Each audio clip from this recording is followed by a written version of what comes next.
मनीषा प्रारंभ करें। ठीक।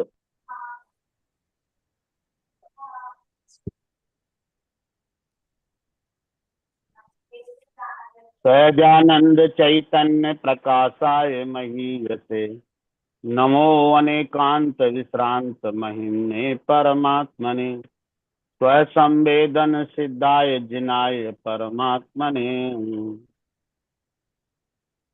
इंद सदबंदयाड़म त्रिगुण हृद मधुर विशद बक्काड़म अंतातीत गुणाड़म रमो जिदाड़म जिद भवाड़म सत इंद्र बंधु चित्र जगहित निर्मल मधुर बदनार ने सीम गुणधर नार ने जित भव नमो जिन राज ने।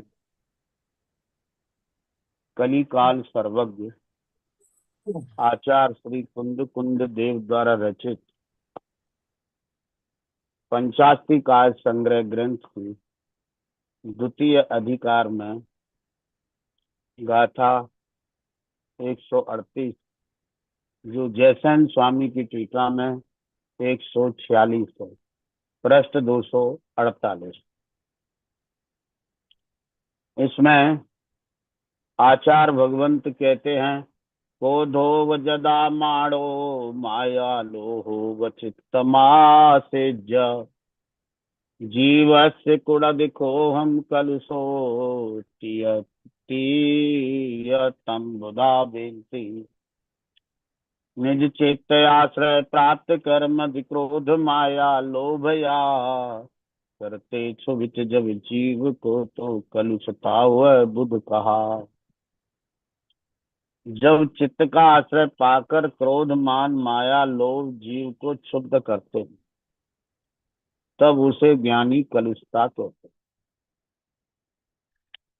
क्रोधो व उत्तम क्षमा परिणति रूप शुद्धात्म तत्व की संवित्ति से प्रत्यक्ष भूत होने वाले क्रोधादि अथवा जदा माणो जिस समय निरंकार शुद्धात्मा की उपलब्धि से प्रतिकूल मान व माया अथवा निप्रपंच आत्मा की उपलब्धि से विपरीत माया लोहो अथवा शुद्धात्मा की भावना से उत्पन्न तृप्ति का प्रतिबंधक लोभ चित्त मासे चित्त का आश्रय कर जीवस्व कुढ़ अक्षुभित शुद्धात्मा की अनुभूति से विपरीत जीव को क्षोभ चित्त की विकल्पता करता है। कलुषोति या तम बुधो बेनती, तो वह क्रोधादि जनित चित्त की विकल्पता कलुषता है, ऐसा ज्ञानी कहते हैं। वह इस प्रकार उस कलुषता से विपरीत अकलुषता कहलाती है, और वह पुण्य आश्रम की कारणभूत अकुलुषता अनंतानुबंधी कषाय का मंदोदय होने पर कदाचित अज्ञानी को होती है। तब निर्विकार स्वसंवित्ति के अभाव होने पर दुर्ध्यान को नष्ट करने के लिए कदाचित ज्ञानी के भी होती है, ऐसा अभिप्राय है। यहाँ पुण्य आश्रम का कथन चल रहा है। इसकी पुण्य आश्रम की पहली गाथा में कहा था, प्रशस्त राग अनुकंपा और अकलुषता से पुण्य का आश्रम होता है। दूसरी गाथा में अनुकंपा का स्वरूप कहा, वो प्रशस्त राग का स्वरूप कहा, और उसके बाद तीसरी गाथा में अनुकंपा का स्वरूप कहा। अब इस चौथी गाथा में आचार कलुषता का स्वरूप कहते हैं, और कलुषता का अभाव पुण्य आश्रय का कारण है। उसमें आचार्य भगवंत कुंद कुंद देव कहते हैं, जब चित्त का आश्रय पाकर क्रोध मान माया लोभ जीव को क्षुब्ध करते, तब उसे ज्ञानी कलुषता कहते हैं। ख्याल में आया ना? कहीं तो आचार्य कहते हैं कि जिनेन्द्र देव कहते हैं, कहीं कहते हैं आचार्य कहते हैं, यहाँ गाथा में कहा ज्ञानी कहते हैं। क्या कहते हैं? चित्त का आश्रय पाकर, माने उपयोग। देखो, क्रोध मान माया लोभ अनादि काल से जीव के चले आए, पर उपयोग रूप जब क्रोध होता है तब मान माया लोभ उपयोग रूप नहीं होते। ऐसे तो हैं। ऐसे ही जब मानोपयोग होता है तब अन्य उपयोग नहीं होता। जब माया उपयोग होता है तब क्रोध मान लोभ नहीं होता। और जब लोभोपयोग होता है तब क्रोध मान माया उपयोग रूप नहीं होते। होते तो हैं पर उपयोग रूप नहीं होते। तो जब ये उपयोग का आश्रय पाकर क्रोध मान माया लोभ जीव को क्षुब्ध करते हैं, माने जीव को अशांत करते हैं, जीव की शांति को लूट लेते हैं। क्या? और ऐसा ही अनादि काल से चलता है। जब क्रोधोपयोग होता है तब जीव में उत्तेजना होती है, और उस उत्तेजना से उसे अपनी सुख शांति का अनुभव नहीं होता। जब जीव को मानोपयोग होता है तो इस जीव में कठोरता आ जाती है। इसका स्वभाव मृदुलता है, पर इसमें मृदुलता नहीं रहती है और कठोरता आ जाती है। मैं ऊंचा और सब नीचा,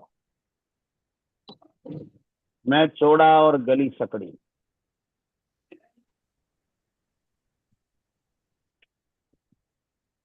धन को पाकर अपने को धनी समझने लगता, और धन नहीं हो निर्धनता हो तो अपने को निर्धन समझने लगता है। देखो, ये मान के ही दोनों रूप हैं। क्या समझ में आया?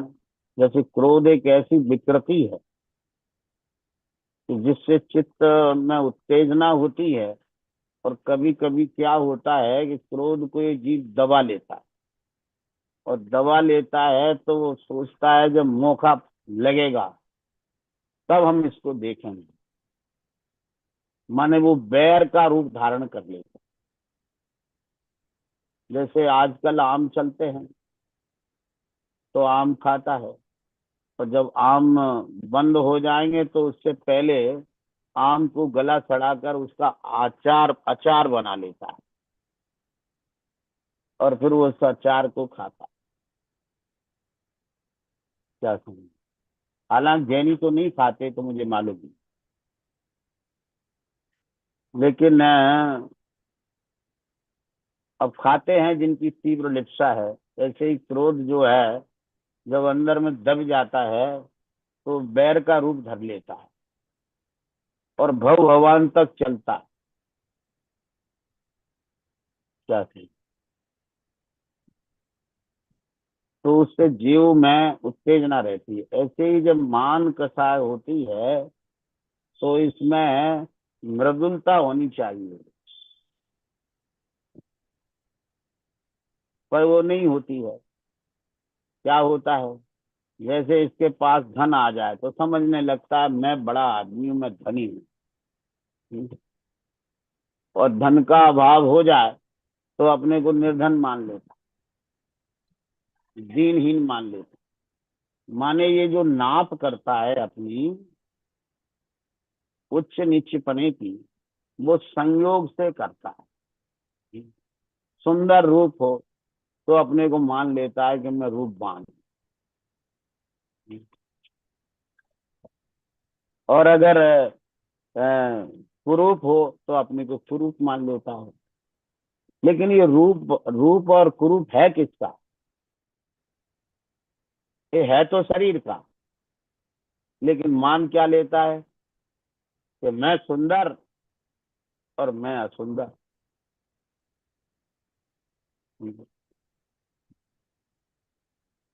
क्या उच्च कुल हो तो अपन अपन को ऊंचा मान लेता, और नीच कुल हो तो अपन को नीचा मान लेता है। लेकिन ये ऊंच नीच कुल है किसका?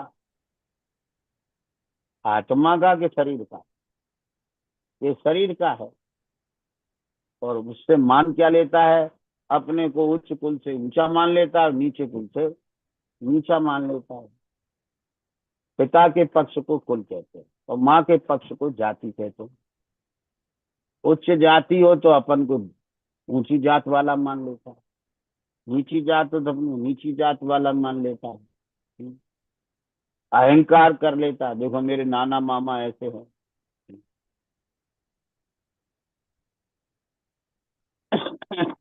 ये सब नाप किससे करता है? बाहर के संयोग से नाप करता है। व्रत उपवास करने लगे तो समझता है मैं बड़ा त्यागी हूँ। और व्रत उपवास नहीं होता तो क्या करें साहब, हम तो होता नहीं है। तो व्रत उपवास इस शरीर की शक्ति पर आधारित है और उससे ये अपने को नापता है। माने शरीर की शक्ति होने से उपवास कर लेता और उससे अपने को त्यागी मान लेता है, तपस्वी मान लेता है।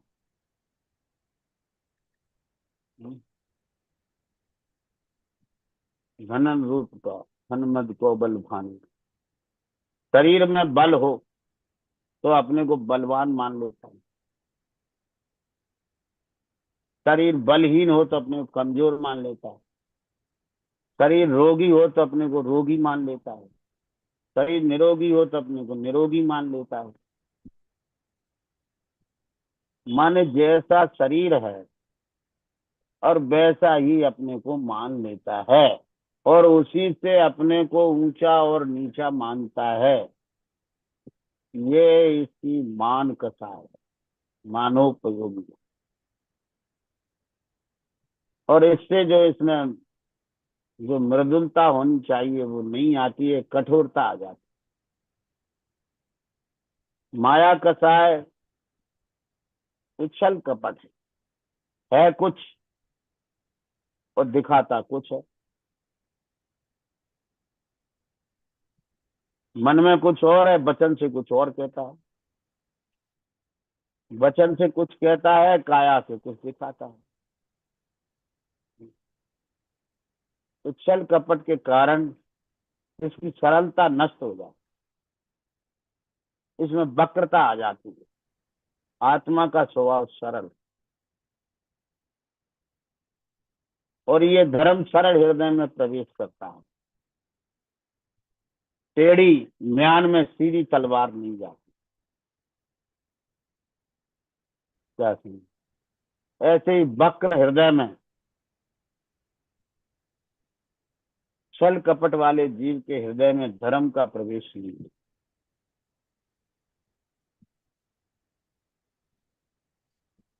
लोभ कसाय से ये पर पदार्थों की इच्छा से, उनको प्राप्त करने की लालसा से निरंतर दुखी होता है।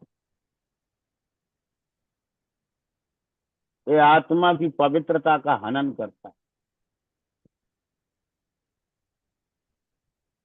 आत्मा का पवित्र स्वभाव है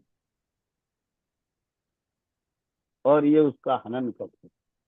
शरीर की असुचिता से अपनी असुचिता मानता है और शरीर की स्वच्छता से अपनी स्वच्छता मानता है। हम्म। शरीर की शुद्धि करने से अपने को शुद्ध मानता है। लेकिन मल के घड़े को इतना धोया जाए कि वो शुद्ध हो जाए, तो ये तो मल की फैक्ट्री है। शरीर तो मल की फैक्ट्री है। जगत में जितनी भी मलिनता है वो ये सब मनुष्य स्त्रियंच के शरीर से निकली है। इसका उत्पादन मनुष्य स्त्रियंच के शरीर में होता है। घी बादाम का हलवा खिला दो और इसमें मल बन के तैयार हो जाए। 9 द्वार इसके मल मुकर बहते हैं।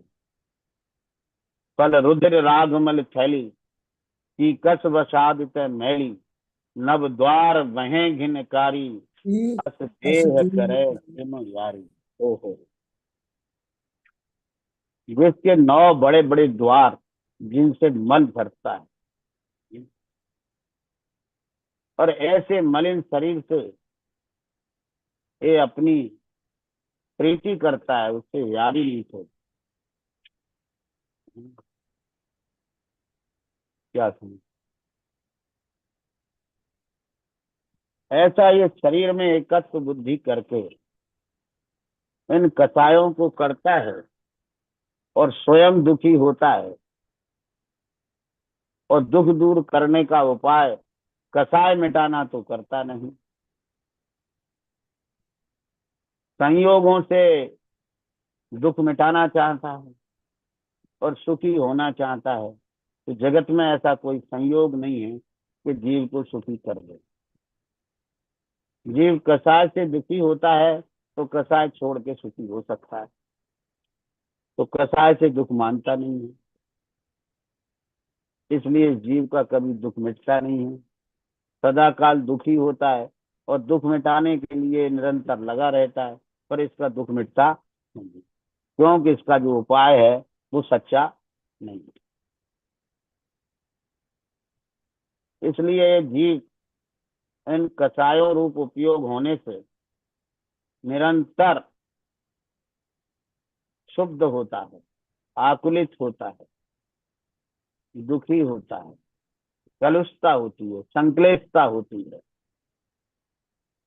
और उसका अभाव होने से पुण्य आश्रय। आचार्य जयसेन स्वामी इसकी टीका में कहते हैं, उन्हें क्रोध का वर्णन करना है तो पहले क्षमा का वर्णन करते हैं। तो कहते हैं, उत्तम क्षमा परिणति रूप शुद्धात्म तत्व की संपत्ति से प्रत्यक्ष भूत होने वाले क्रोधादि। क्रोधादि कैसे हैं कि चित्त में विकलता पैदा करते हैं।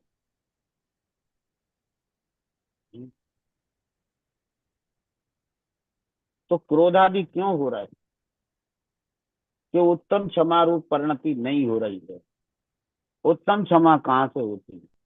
शुद्धात्म तत्व की संवित्ति, शुद्धात्म तत्व की अनुभूति होने से उत्तम क्षमा धर्म होता है।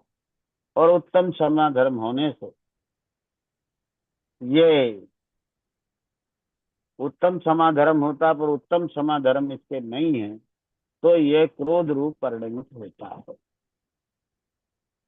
क्या समझ?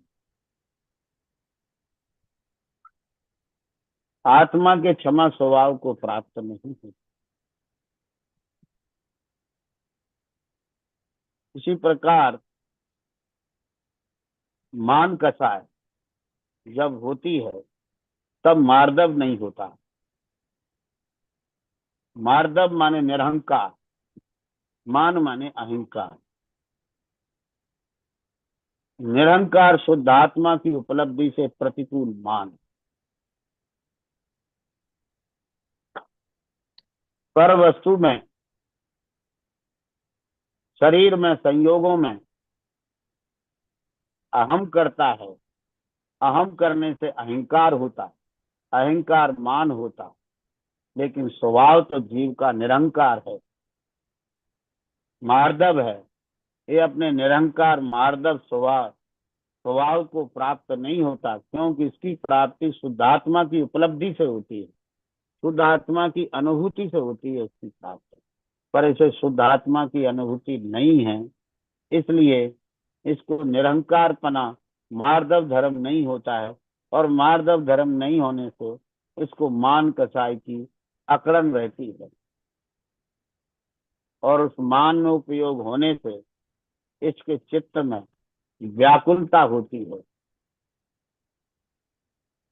हर समय इसकी नजर पर के ऊंचे नीचे पने में ही रहती है। क्या समझिए, ये अपने अपने ज्ञान धन को नहीं देखता है, इस जड़ धन से अपने को धनी मानता,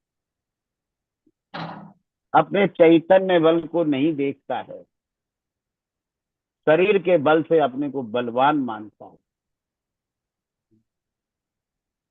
अपन सिद्धों के कुल के हैं, तो सिद्धों के कुल का अपने को नहीं देखता है, तो शरीर के कुल वाला अपने को मानता है।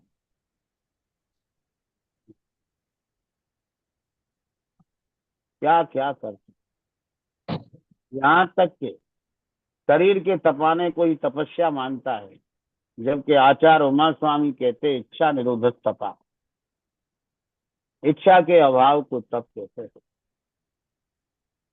पर ये शरीर के तप से अपने को तपस्वी मानता है, अपने प्रतिपन्न स्वरूप को नहीं समझता है। तो ये मान कसाई के कारण क्षुब्ध होता है, क्षोभ को प्राप्त होता है, विकलता को प्राप्त होता है, कलुषता को प्राप्त। उसी प्रकार माया कसाय है ना, तो माया कसाय कब होती है, जब निय प्रपंच आत्मा की उपलब्धि होती नहीं है, तब माया कसाय होती। आत्मा का स्वभाव सरल है, आर्जव है। सरल आत्म स्वभाव की अनुभूति होती है, तब माया कसाय मिटती है। तो सरल आत्मा की अनुभूति नहीं है, दिन रात प्रपंच में रहता है, छल कपट करता है।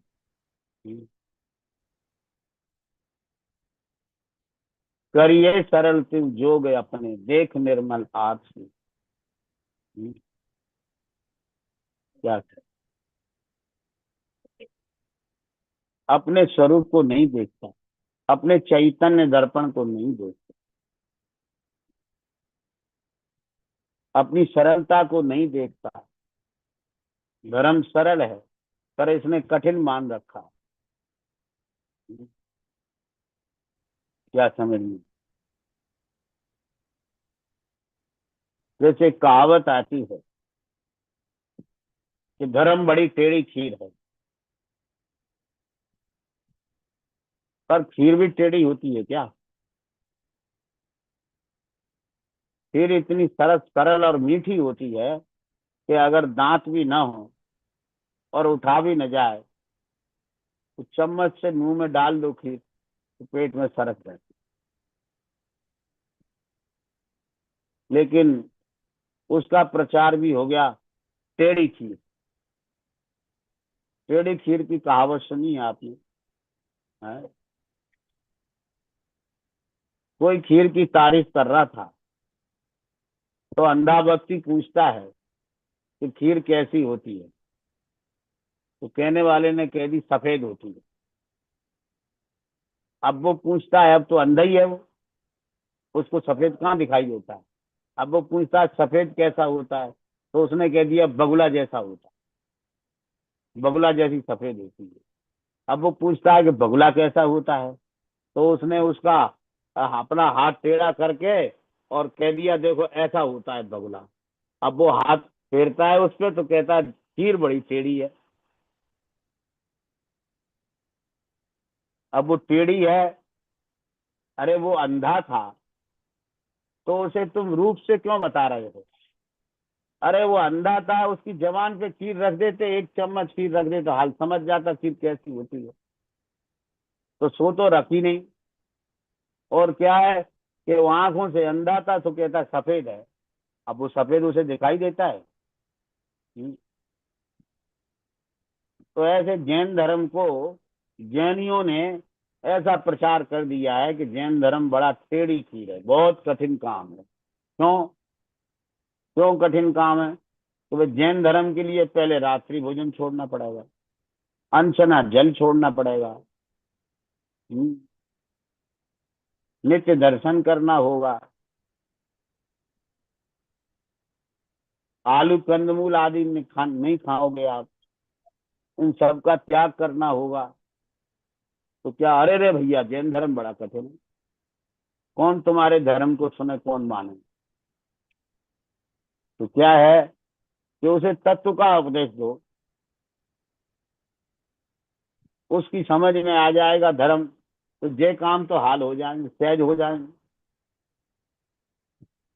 जो कठिन लग रहे हैं वे सरल लगने लगेंगे।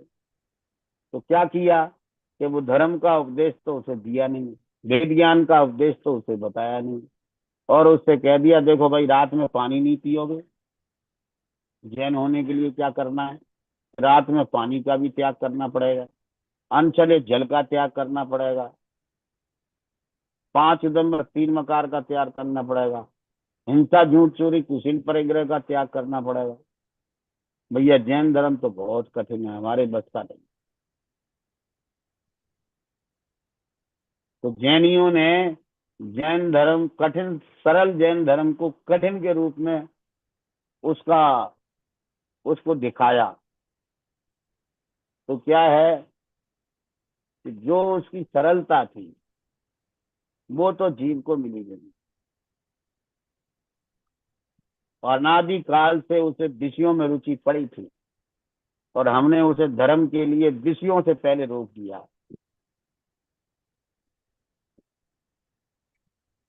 तो क्या है, धर्म की सरलता भाषित नहीं हुई, तो कसाय की कसाय बनी रही, और वो बस कसाय होने से चित्त में विकलता कलुषता होती है। ऐसे ही आत्मा का जब उपयोग लोभोपयोग होता है, लोभ का उपयोग होता है, तो क्या करता है, अरे ये भी, अरे ये भी, अरे ये भी, अरे ये भी, इसको भी ग्रहण करो। हम्म, पूजाकार ने तो लिख दिया लोग पाप को बाप बखाने। ये लोभ है वो पापों का बाप। क्यों? कि लोभ के बिना कोई पाप नहीं होता, जितने भी पाप होते हैं वे सब लोभ से होते हैं। क्या? विष्णु का लोभ है, तो विष्णु के लोभ के लिए ये धन कमाता है, धन कमाने के लिए अन्याय करता है, अनेक प्रकार से चोरी करता है। क्या समझ? तो कोई भी पाप करता है तो पाप के मूल में लोभ होता है, और लोभ होने से इस जीव को की जो आत्म पवित्रता, जो शौचपना है, जो आत्म शुद्धि स्वभाव है, जो आत्मा का स्वरूप है, वो इसे भाषित नहीं होता। देखो शरीर तो अशुचि है, लेकिन शरीर से भी ज्यादा मालूम है क्या अशुचि है? शरीर से भी ज्यादा अशुचि है आश्रम। क्यों? शरीर के रहते तो केवली भी हो जाते, पर आश्रम के रहते कोई केवली नहीं हो सकता।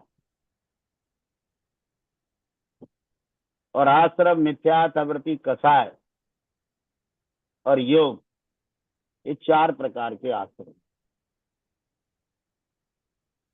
आचार्य कुंद कुंद देव ने समयसार की 72वीं गाथा में लिखा है, आश्रमों की अशुद्धता, विपरीतता और दुख कारण जान के इनसे निवर्तन जीव करे। क्या सुनिए, आश्रम कैसे हैं? अशुचि हैं, मलिन हैं, इससे ज्यादा मलिन कोई नहीं है। जब तक मिथ्यात आश्रम होता है तब तक धर्म धर्म का जन्म ही नहीं होता। धर्म ही नहीं होता। क्या समझ, आवृत्ति आश्रम रहता है तब तक संयम नहीं होता। कसाय का आश्रम होता है तब तक ये पूर्ण वितराग नहीं होता है, और योग का आश्रम रहता है तब तक ये जीव मोक्ष को प्राप्त नहीं होता। तो सारे ही आश्रम दुखदायी है,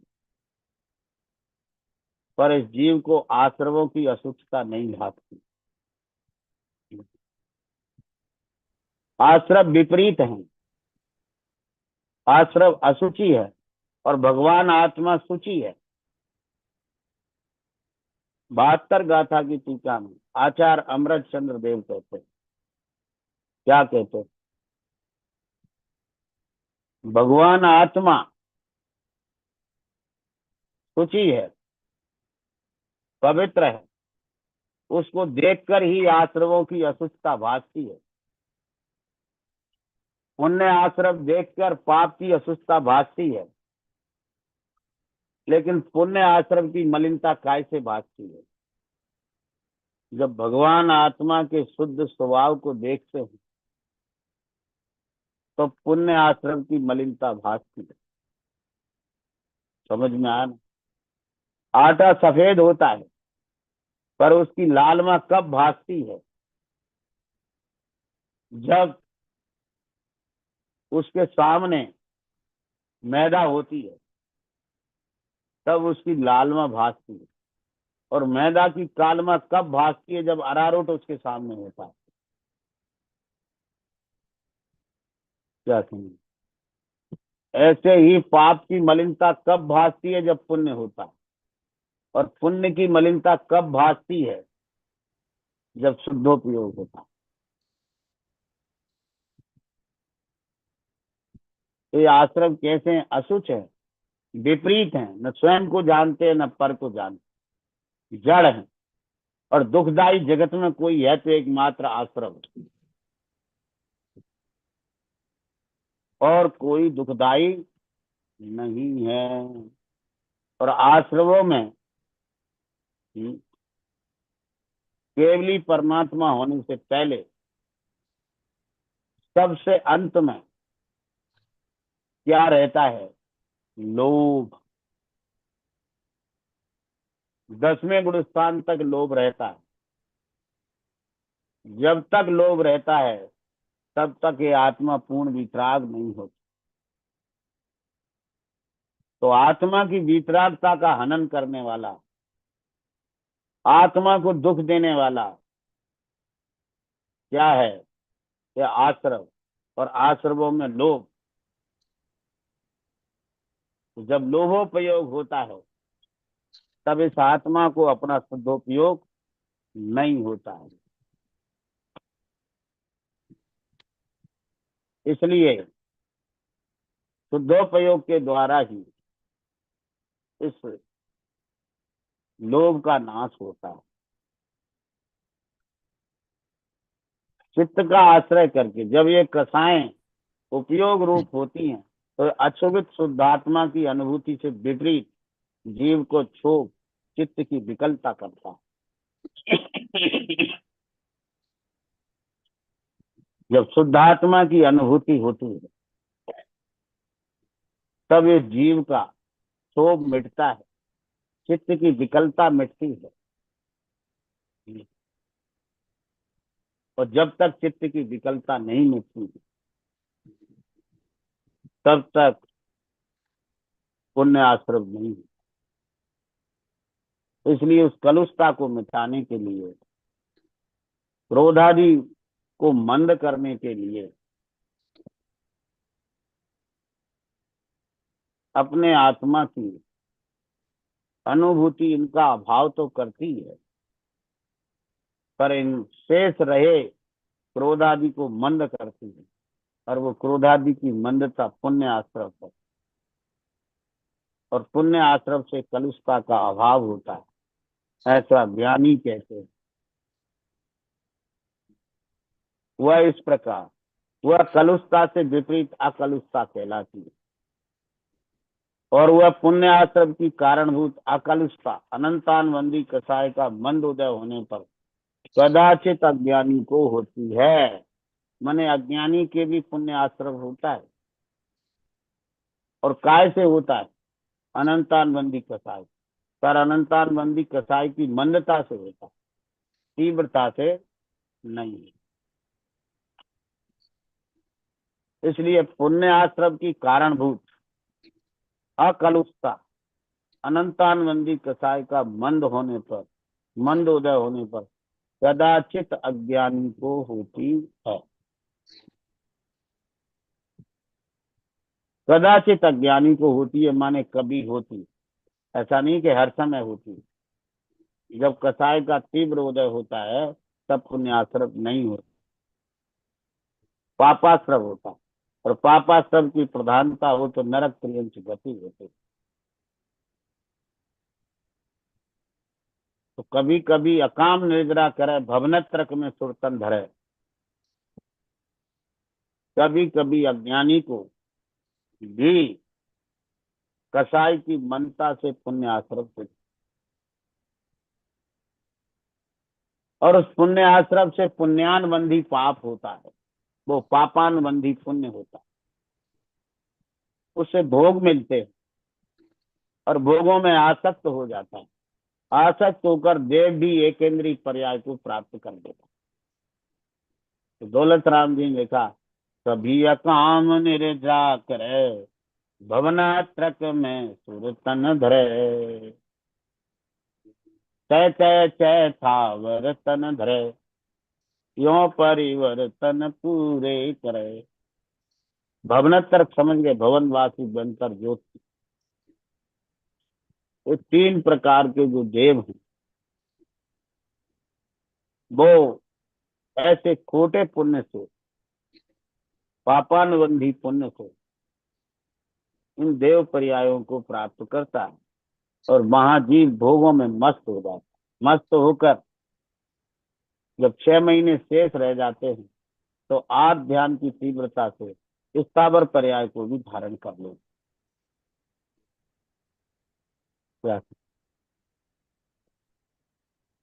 तो ऐसा पुण्य किस काम हो? तो जाता है अज्ञानी को जब मंद उदय होता है। निर्विकार स्वसंवित्ति का अभाव होने पर दुर्ध्यान को नष्ट करने के लिए कदाचित ज्ञानी के भी होती है। माने ज्ञानी के भी पुण्य आश्रम होता है, पर वो पुण्य आश्रम पुण्यानुबंधी पुण्य होता है। उसका जब उदय आता है तो जीव को प्रशस्त भाव हो जाता, शुभ भाव हो जाते, भोगों से विरक्ति हो जाती और ये मोक्ष मार्ग में आगे बढ़ती। लेकिन होता कब? कि जब निर्विकार स्वसंवित्ति का अभाव होता है, माने शुद्धोपयोग का अभाव हो, तो दुर्ध्यान को नष्ट करने के लिए, खोटे ध्यान से बचने के लिए कदाचित ज्ञानी के भी होती है। सदा काल नहीं होती थी। शुद्धोपयोग होता है तब शुभोपयोग नहीं, अशुभोपयोग होता है तब शुभोपयोग नहीं। इसलिए दुर्ध्यान से बचने के लिए ज्ञानी को भी शुभोपयोग होता है और उससे पुण्य आश्रम होता है, ऐसा अभिप्राय है। इस प्रकार चार गाथाओं द्वारा पुण्य आश्रम का प्रकरण पूर्ण किया।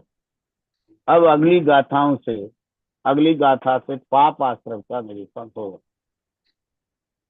तो आश्रम पदार्थ का निरूपण चल रहा है। तो आश्रम पदार्थ कैसा है? दुखदाई है, हे है, ऐसा समझकर उसमें हे बुद्धि रखना। पुण्य आश्रम होने से अपने को संतुष्ट नहीं समझ लेना। अपना काम हो गया ऐसा विश्वास नहीं कर देना।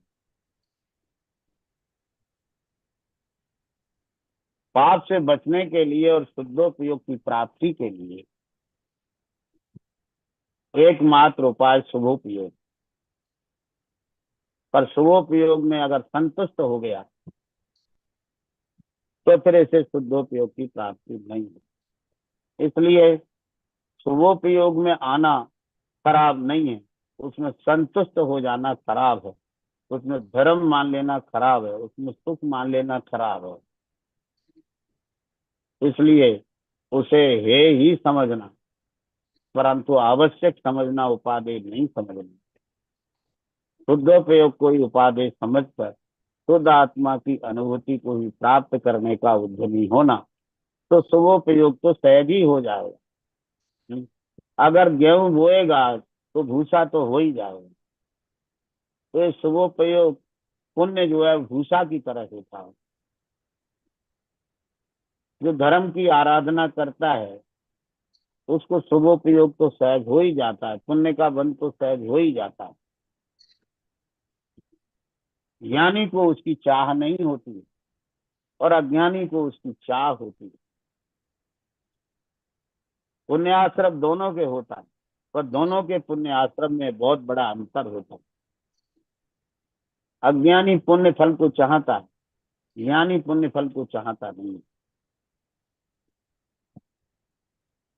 बंध होता है, आश्रम होता है, फल आता है, पर उसके चाह नहीं होती है। अज्ञानी उसकी चाह से पीड़ित होता है और पीड़ित होकर उसके छोटे पुण्य का बंध होता है, जिसका फल आने पर भोगों में मस्त हो जाता है। भोगों में मस्त हो जाने से उसे अपने स्वरूप की अनुभूति नहीं होती है और वह संसार में ही रुलता रहता है, बजाय मोक्ष जाने के निगोद में चला जाता है, अनंत काल तक संसार में भटकता रहता है। इसलिए महाभाग्य से अपन को जिनवाणी मिली है, तो जिनवाणी मिली है तो इस समय उससे मोक्ष का उद्यम करे, तो इस निगोद के संसार से बचकर और मोक्ष मार्ग को प्राप्त कर सुखी हो जाए, इसी भावना के साथ ये व्याख्या यहाँ विराम है। गुरुजी, यहाँ जो आपने प्रपंच कहा, वो शब्द का अर्थ क्या है? प्रपंच छल कपट। और इच्छाएं, जैसे कि इच्छाएं तो बहुत प्रकार की होती हैं, हर समय ही उठती रहती हैं। तो जो मोक्ष मार्ग प्रकाशक में 4 प्रकार की इच्छाएं कही हैं, हाँ, तो उनमें कुछ शुभ और अशुभ भी होती हैं या सभी हाँ, अशुभ हैं? 4 प्रकार की इच्छाएं होती हैं। कसाय इच्छा, विषय इच्छा, पुण्योदय प्राप्त करने की इच्छा, पाप से बचने की इच्छा। प्रश्न नंबर 70 पर मोक्ष मार्ग प्रकाशक ने 4 प्रकार की इच्छाओं का वर्णन किया है।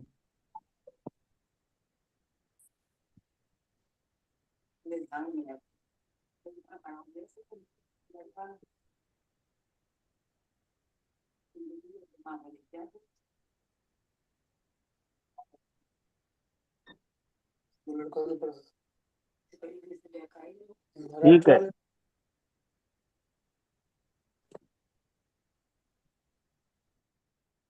जिनवाणी स्तुति करते हैं। जी। तीर्थंकर की हर धुनि की गढ़धर ने सुन, धुन अंगर के चुनि ज्ञानमयी, हो तो सुनवर वाणी सिर वाणी सिर सुखसानी, सुखदाई, प्रभु बन प्रभुवन मानी मानी पूज्य पूज मही। मही।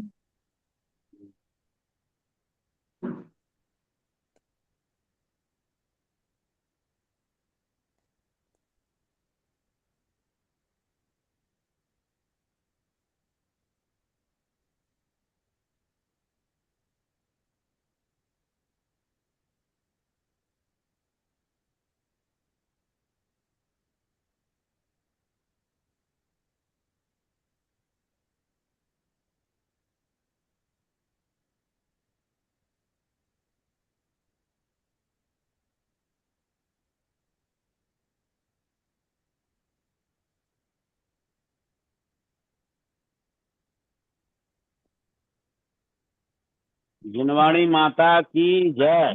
जय मान जैन धर्म की। समय की जय। गुरु जी को पंडित सादर साहब का सादर जय जनेन, सभी को जय जनेन। जय जय। सादर प्रणाम, सभी सादर लागू सादर जय।